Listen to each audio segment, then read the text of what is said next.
ان الحمد للہ والصلاۃ والسلام علی رسول اللہ اما بعد اعوذ باللہ من الشیطان الرجیم بسم اللہ الرحمن الرحیم۔ چھٹے پارے کا خلاصہ شروع ہوتا ہے۔ پارہ لا یحب اللہ الجہر بالسوء من القول، اللہ تعالیٰ ظاہراً برائی کو پسند نہیں کرتا گفتگو میں، الا من ظلم، مگر جس پہ ظلم ہوا۔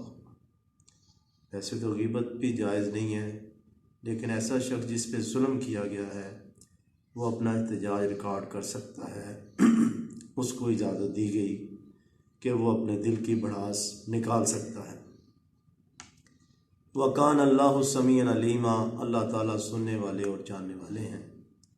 ظلم کو اللہ نے پسند نہیں کیا، اسی لیے اجازت دی کہ اللہ ویسے پسند نہیں کرتا کوئی اعلانیہ برائی کرے گفتگو میں، تو مگر جس پہ ظلم کیا گیا رب نے اجازت دی۔ یہاں تو ظلم بھی ہو رہا ہے اور آپ بول بھی نہیں سکتے۔ اس کے بعد اللہ تعالیٰ نے یہود کا تذکرہ کیا،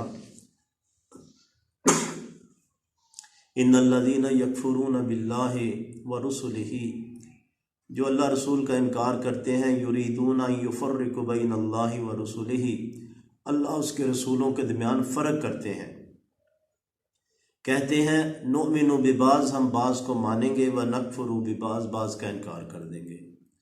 یہودیوں نے محمد رسول اللہ صلی اللہ علیہ وسلم کا انکار کر دیا، عیسیٰ علیہ السلام کا انکار کر دیا، تو صرف اس لیے کہ رسول اللہ صلی اللہ علیہ وسلم ان کے خاندان میں سے نہیں آئے، تو اپنے خاندان کی جو ہے کر رہے ہیں، بات مان رہے ہیں، اللہ کی بات تو مانتے ہی نہیں۔ اسی طرح عیسائیوں نے عیسیٰ علیہ السلام کو مانا، رسول اللہ صلی اللہ علیہ وسلم کا انکار کر دیا۔ یہ اس امت کو شرف حاصل ہے جو سب رسولوں کا احترام کرتی ہے اور ان کو مانتی ہے۔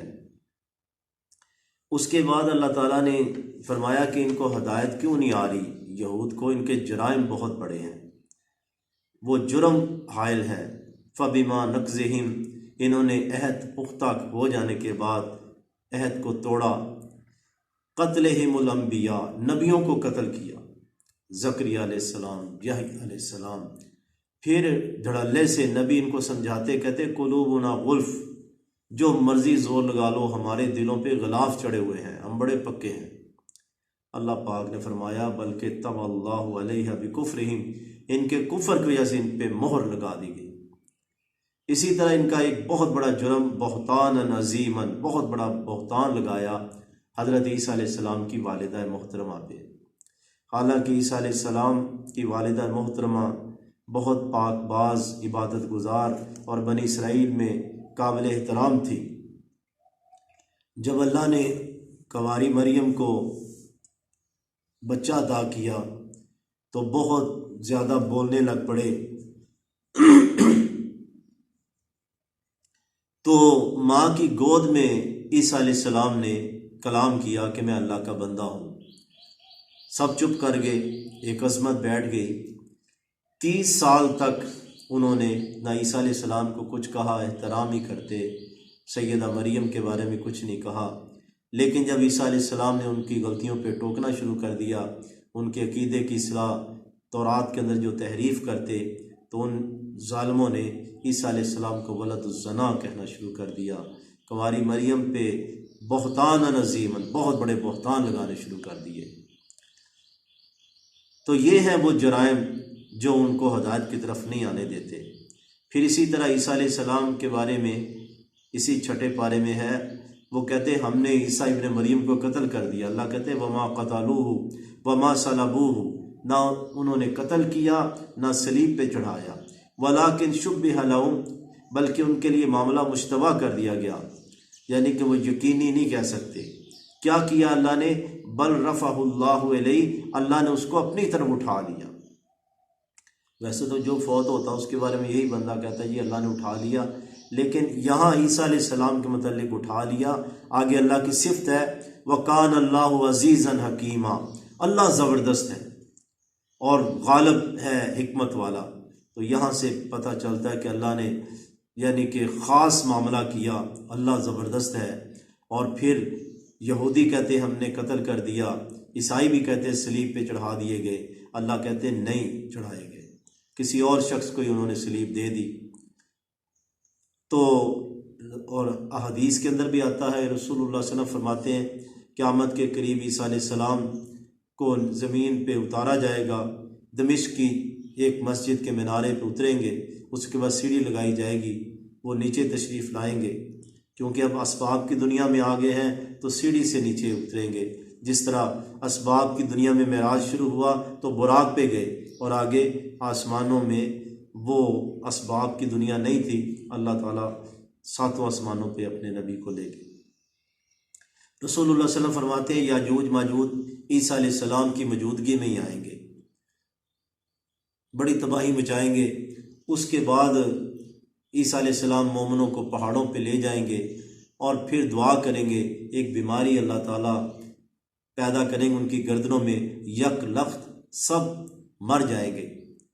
اب نیچے اترنا چاہیں لیکن زمین پہ تعفن ہے، بدبو ہے، پھر دعا مانگیں گے عیسیٰ علیہ السلام اور ان کے ساتھی، تو اللہ تعالیٰ کچھ پرندوں کو بھیجے گا اور وہ یاجوج ماجوج کی لاشوں کو اٹھا اٹھا کے ساحل سمندر کی طرف پھینک دیں گے۔ پھر اللہ تیز بارش بھیجے گا، زمین دھل جائے گی، اتنی برکت ہوگی کہ ایک انار پورے خاندان کے لیے کافی ہوگا، ایک بکری کا دودھ بڑے بڑے خاندان کے لیے کافی ہوگا۔ صلیب کو توڑ دیں گے، خنزیر کو قتل کر دیں گے، کوئی یہودی اور عیسائی نہیں رہے گا، سب عیسیٰ علیہ السلام پر ایمان لائیں گے۔ جو یہودی ہوگا وہ دجال کے ساتھ ہوگا اور قتل کر دیا جائے گا۔ کوئی پہاڑ کے پیچھے، پتھر کے پیچھے بھی کوئی یہودی ہوگا تو باقاعدہ پتھر بھی بول کے کہے گا کہ میرے پیچھے یہودی چھپا ہے۔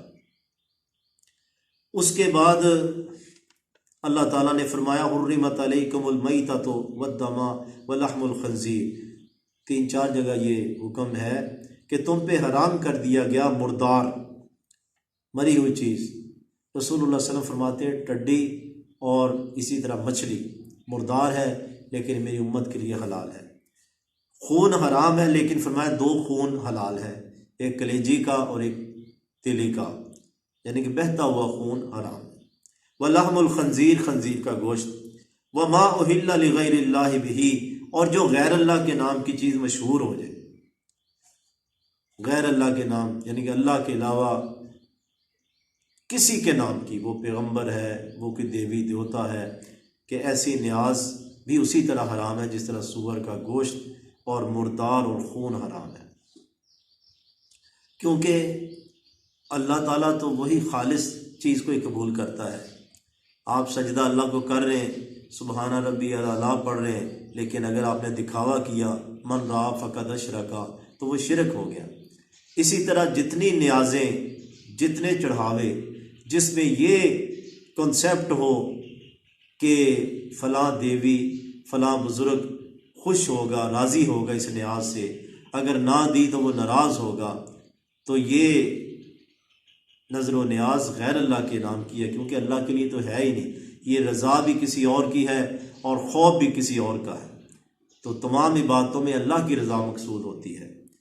اسی طرح اللہ رب العزت نے فرمایا وَمَا ذُبِحَ عَلَى النُّصُبِ، جو ذبح کیا گیا آستانوں پہ، استحان پہ، نصب کہتے ہیں کوئی چیز گاڑ دینی، کوئی سمبل، کوئی درخت ہے، کوئی اور چیز ہے جو مشرکین ایک احاطہ کر لیتے ہیں، جو ادھر جانور ذبح ہوا وہ بھی حرام ہی ہے۔ وَأَن تَسْتَقْسِمُوا بِالْأَزْلَامِ، اور جو قسمت کے تم تیر پھینکتے ہو یہ کام بھی حرام ہے۔ ذالکم فسق، یہ سب فسق کے کام ہیں۔ اپنی قسمت معلوم کرتے تھے عرب کے لوگ، تیر، ایک تیر پہ لکھا تھا افعل کرو، دوسرے پہ لکھا ہوتا تھا لا تفعل، اور تیسرے پہ کچھ نہیں لکھا ہوتا تھا، تو اسی طرح وہ اپنی قسمت معلوم کرتے تھے۔ پھر اللہ رب العزت نے فرمایا یا ایھا الذین آمنوا، اے لوگو جو ایمان لائے ہو، کونوا قوامین للہ شہداء بالقسط، انصاف کے ساتھ گواہی دینے والے اللہ کے لیے کھڑے ہو جاؤ، اللہ کے لیے انصاف کی گواہی دو۔ ولا یجرمنکم، تمہیں مجرم نہ بنا دے شنانو دشمنی قومن کسی قوم کی، یعنی کسی قوم اور کسی جماعت اور تنظیم کے بارے میں تمہیں اتنا غصہ نہ چڑھ جائے، دشمنی نہ ہو کہ تم رب کی بارگاہ میں مجرم ہی بن جاؤ۔ یہ ججوں کو کہا گیا ہے، اللہ تعدلو کہ تم عدل نہ کر سکو۔ دشمنی اپنی جگہ اگر انصاف کی کرسی پہ ہو تو تمہیں انصاف کرنا چاہیے، نہیں انصاف کر سکتے تو اس مقدمے کی سماعت نہ کرو۔ یہ وہی آیت تھی جو ایک قیدی نے وکیل کے ذریعے جج تک پہنچائی تھی۔ یہ سورہ مائدہ کی آیت ہے 8 نمبر۔ اے دلو عدل کرو، پنچایت میں جو ہیڈ ہے یا جو عدالت کی کرسی پہ بیٹھا ہے، اللہ کا حکم ہے، ہوا اقرب للتقوی، تقوی کے قریب یہی ہے کہ تم عدل کرو، واتقوا اللہ، پھر بار بار اللہ سے ڈر جاؤ، جس نے تمہیں اس کرسی پہ بٹھایا اس سے ڈر جاؤ، ان اللہ خبیر بما تعملون، بے شک اللہ باخبر ہے جو تم عمل کرتے ہو۔ ہمارے ملک میں کیا ہوتا ہے، یہ جج فلاں کی حمایت یافتہ ہے، یہ جج فلاں کا حمایت یافتہ ہے، یہ اس کی مرضی کے بغیر بات نہیں کر سکتا۔ تو یہ رب العالمین تو کتنے سخت انداز میں فرماتے ہیں، جو بھی تم فیصلے کرتے ہو عمل کرتے ہو اللہ باخبر ہے۔ اسی طرح بنی اسرائیل کی ایک بزدلی کا واقعہ ہے کہ جب یہ گئے نا مصر، جب یوسف علیہ السلام، تو اس کے بعد حالات بدل گئے، ظلم و ستم شروع ہو گیا، پھر انہوں نے ظلم کرنا شروع کر دیا۔ تو پھر موسیٰ علیہ السلام بنی اسرائیل کو لے کے باہر نکلے، یعنی کہ سمندر میں وہ غرق ہوئے، تو ان کو باہر اللہ تعالیٰ نے نکالا۔ اس کے بعد ان کو حکم ہوا کہ بھی تمہارا علاقہ شام کا ہے، چلو ادھر اس کو فتح کرو، اللہ تمہیں فتح دے دے گا۔ تو وہ کہنے لگے موسیٰ ادھر تو عمالقہ نامی قوم ہے، بڑے قد کاٹ والی ہے، جابر قوم ہے، ہم تو نہیں جائیں گے۔ ہاں وہ نکلے، خالی کر دیں شام، پھر ہم چلے جائیں گے۔ اللہ اکبر۔ جب زیادہ ان کو کہا گیا، کچھ اور بندوں نے بھی سمجھایا کہ بھئی تم رب کہہ رہا ہے فتح ہو جائے گی، تم چلو تو صحیح، تو غصے میں کہنے لگے فَاذْهَبْ أَنْتَ وَرَبُّكَ فَقَاتِلَا، موسیٰ تو جا، تیرا رب جائے، دونوں لڑے، ہم تو ادھر بیٹھے ہیں۔ محترم بھائیوں، یہ بنی اسرائیل اتنے بزدل تھے کہ نبیوں کو صاف جواب دے دیتے تھے، بلکہ دوسرے پارے کے اینڈ پہ بھی اسی طرح یعنی کہ بزدلی کے واقعات ہیں۔ آج یہ مسلمانوں پہ محمد صلی اللہ علیہ وسلم کی امت کو کس طرح کاٹ رہے ہیں، بچوں کو، عورتوں کو بمباری کر رہے ہیں۔ وجہ کیا ہے کہ مسلمان جو ہے بالکل بے بس ہیں۔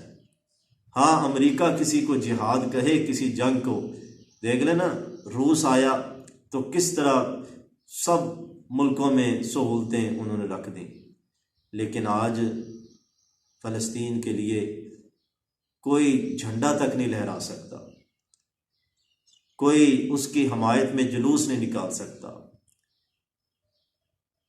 کوئی اس کے لیے اکاؤنٹ نہیں کھول سکتا۔ تو اللہ رب العزت فرماتے ہیں کہ یہ یہودی اتنے بزدل تھے۔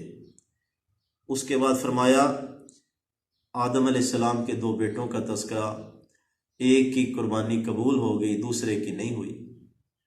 ان کو غصہ چڑھ گیا قابیل کو حابیل پہ، تو اس نے کہا بھی مجھ پہ غصہ کیوں کرتے ہو، انما یتقبل اللہ من المتقین، اللہ پرہیزگاروں کی قربانی قبول کرتا ہے۔ بہرحال اس نے غصے میں اس کو قتل کر دیا، حابیل کو۔ یہ پہلا قتل تھا جو ایک انسان نے، ایک بھائی نے دوسرے بھائی کو قتل کیا۔ اب قتل تو کر دیا، اب پریشان ہے کہ اس کو میں دفن کیسے کروں، اس کی لاش کیسے چھپاؤں۔ تو اللہ نے یعنی کہ ایک کوا بھیجا جو ایک مردہ کوا کو زمین کھود کے اس کے اندر دفن کر رہا ہے۔ تو بلکہ وہ پچھتانے لگا کہ افسوس میں اتنا بھی نہیں سمجھ رکھتا۔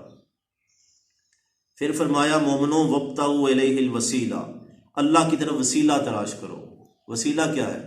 اللہ کا قرب حاصل کرو، اور سب سے بہترین چیز اللہ کا قرب حاصل کرنے کی وہ رسول اللہ صلی اللہ علیہ وسلم کی اطاعت ہے۔ ان کنتم تحبون اللہ فاتبعونی، نبی کی اطاعت سے اللہ کی محبت ملتی ہے۔ تو رسول اللہ صلی اللہ علیہ وسلم کی ہر معاملے میں، عقیدے میں، عمل میں، محرم میں، رمضان میں، شعبان میں، ہر موقع پہ، خوشی میں، غمی پہ، رسول اللہ صلی اللہ علیہ وسلم کی اطاعت سے ہی اللہ کا قرب ملتا ہے، وسیلہ اللہ کا قرب ملتا ہے۔ اور نیک عمل، کوئی نوافل پڑھتا ہے، قرآن مجید پڑھتا ہے، کوئی صدقہ کر کے اللہ سے دعا مانگے، یہ وسیلہ ہے۔ ذات کا وسیلہ بندہ والدین کو کہتا ہے، کسی نیک آدمی کو کہہ دیتا ہے وسیلہ کہ جی آپ دعا کریں، میرے لیے امتحان ہے یا فلاں مشکل ہے، فلاں بیماری ہے، تو یہ ٹھیک ہے۔ صحابہ کرام رسول اللہ صلی اللہ علیہ وسلم سے آ کے دعا کا کہتے تھے، لیکن آپ کے جانے کے بعد کسی نے آپ کو وسیلہ نہیں بنایا، کسی نے نہیں کہا آپ کے روضے عطر پہ آ کے کہ جی دعا کر دیجئے بارش ہو جائے، دعا کر دیجئے یہ ہو جائے۔ بلکہ عمر رضی اللہ تعالیٰ عنہ کے دور میں جب بارش نہیں ہوئی تو انہوں نے نبی صلی اللہ علیہ وسلم کے چچا حضرت عباس کو، کیونکہ رسول اللہ صلی اللہ علیہ وسلم کے باپ کی جگہ تھے اور بزرگ ترین صحابی تھے، تو فرمایا اے عباس، جب نبی تھے تو ہم نبی سے دعا کراتے تھے، آپ، صحیح بخاری کے اندر ہے، آپ دعا کیجئے۔ نماز استسقاء ان سے پڑھائی گئی، انہوں نے دعا کی، اللہ نے بارش کر دی۔ تو صحابہ کرام کے عمل سے یہ بات ثابت ہوگی، ورنہ روزہ رسول تو مدینے کے اندر تھا، لیکن حضرت عمر نے وسیلہ بنایا جناب عباس رضی اللہ تعالیٰ۔ اسی طرح آخری آیت ہے کہ عیسیٰ علیہ السلام کو انہوں نے، عیسائیوں نے اللہ کا بیٹا بنا دیا، خدا کا حصہ بنا دیا۔ فرمایا مل مسیح ابن مریم الا رسول، بھئی مریم کا بیٹا مسیح ایک رسول ہی تو ہے، قد خلت من قبلہم رسل، ان سے پہلے بھی رسول گزر چکے، وامہ صدیقہ، اور اس کی ماں سچی عورت ہے، کانا یاکلان الطعام، دونوں کھانا کھاتے تھے۔ کتنی زبردست بات کی اللہ نے، جو کھانا کھاتا ہے وہ الہ نہیں ہو سکتا، کیونکہ کھانا کا محتاج، پھر چبانے کا محتاج، پھر ہضم ہو جانے کا محتاج، اور اسی طرح ہضم ہونے کے بعد اس کے اخراج کا محتاج، جو محتاج ہے وہ الہ اور معبود نہیں ہو سکتا۔ اللہ تعالیٰ سمجھنے والوں کی توفیق۔